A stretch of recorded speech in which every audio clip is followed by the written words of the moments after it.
చంద్రబాబు నాయుడు గారు మా ఇంట్లో దేవాంశ్ కన్నా చాలా స్టామినా ఉండే ఆయన, దేవాంశ్ కన్నా కష్టపడే ఆయన ఎప్పుడు తన హెల్త్ ని చూసుకుంటారు, ఆయన ఎప్పుడు షార్ప్ గా ఉంటారు, ఆయన ఏజ్ తో ఇంకా స్ట్రాంగ్ గా అవుతూ వెళ్తున్నారు.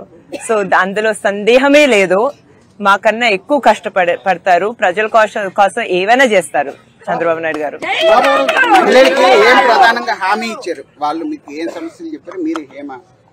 ఇప్పుడు చంద్రబాబు నాయుడు గారి గురించి మాట్లాడాలంటే ఆయన ఎప్పుడు మహిళా అభివృద్ధి గురించి ఆలోచించేవారు, మహిళలకి ఎక్కువ గౌరవం ఇచ్చే ఆయన.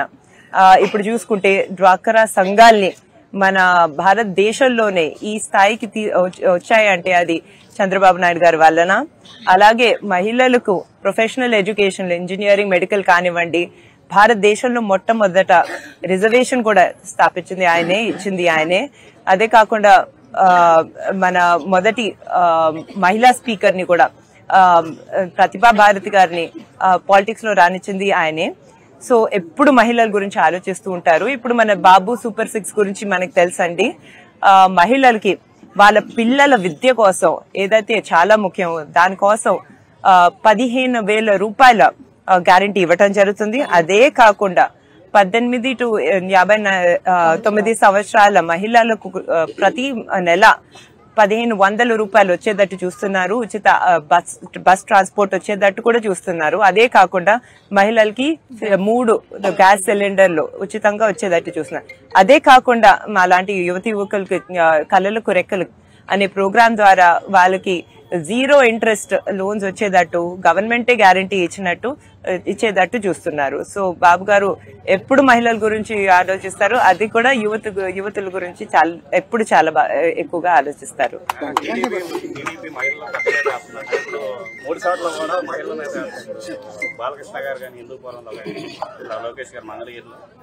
అలా పవన్ కళ్యాణ్ గారు పిఠాపురంలో పోటీ చేస్తున్నారు, మహిళల మీద పోటీ చేస్తున్నారు. దాని గురించి మీ అభిప్రాయం? మంచిది కదండి, మంచిది.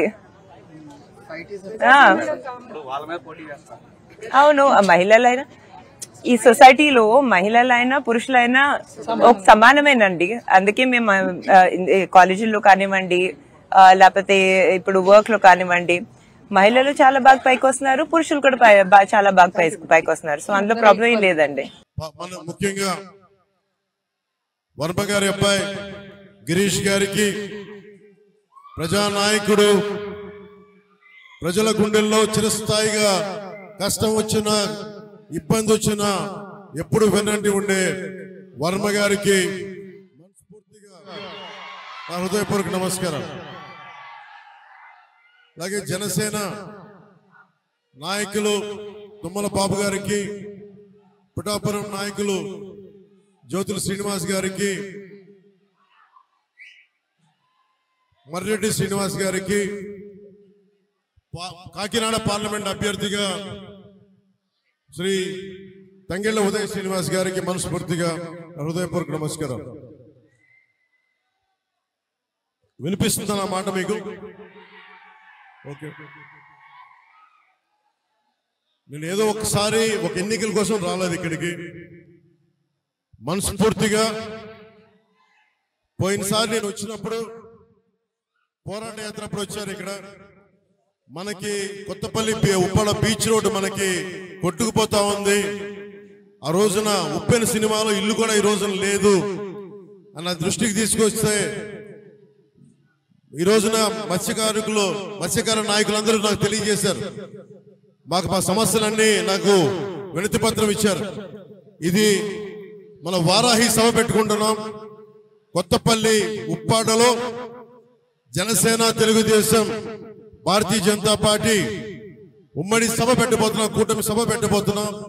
ఆ కూటమి సభ రోజున ప్రత్యేకించి మన పిఠాపురంతో పాటు ప్రత్యేకించి మన కొత్తపల్లి ఉప్పాడ మనకి మత్స్యకారులు సైతం మన సమస్యలు, అలాగే మంచినీటి సమస్య, ఉపాధి అవకాశాలు, ఇవన్నీ కూడా ప్రత్యేకించి నేను మాట్లాడతాను. మీ ఏ కష్టాలు ఉన్నాయో ఈ రోజున నేను పోటీ చేస్తున్నప్పటికీ కూడా ఇది సమిష్టి నాయకత్వం. వర్మ గారు లేకుండా మనం ముందుకెళ్ళట్లేదు, వర్మ గారితోనే కలిసి వెళ్తున్నాం.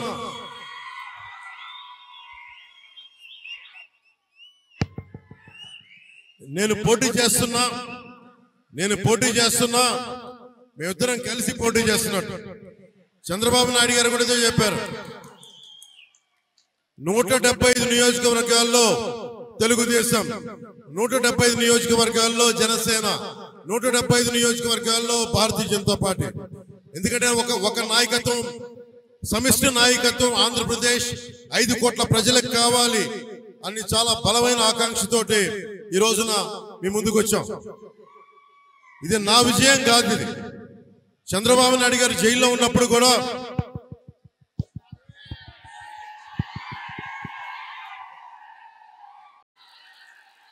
ముఖ్యంగా తెలుగుదేశం నాయకులకి కార్యకర్తలకి నేను ఎందుకు చంద్రబాబు గారు జైల్లో ఉన్నప్పుడు ఎందుకు మద్దతు ఇచ్చాను చెప్పడానికి, మీరు చాలా క్రమశిక్షణ గల పార్టీ, మీరు ఒక నాయకత్వాన్ని నమ్ముకున్న కార్యకర్తలు, మీరు అలాంటి పార్టీ నాయకుడు అధినాయకుడు జైల్లో ఉండి జగన్ ఇబ్బందులు పెడతా ఉంటే నా వంతు కృషిగా ఆయన అనుభవం కావాలి, రాష్ట్రానికి కలిసికట్టుగా ఉండాలని చెప్పి రిస్క్ చేసి మరి ఏమాత్రం అటు ఇటు అయిపోతే జనసేన కూడా ఇబ్బంది కలిగే పరిస్థితుల్లో మనస్ఫూర్తిగా తెలుగుదేశం కార్యకర్తల్ని తెలుగుదేశం